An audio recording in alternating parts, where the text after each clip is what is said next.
கேசரி இப்போ தான் கேசரி கலரில் இருக்குப்பா.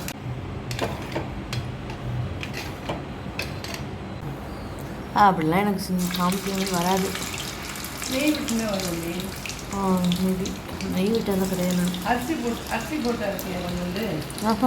அரிசி போடணும். அரிசி போட்டு அரைக்க, இல்லைன்னா அரிசி மாவு போட்டுக்கணும், இல்லைன்னா வராது.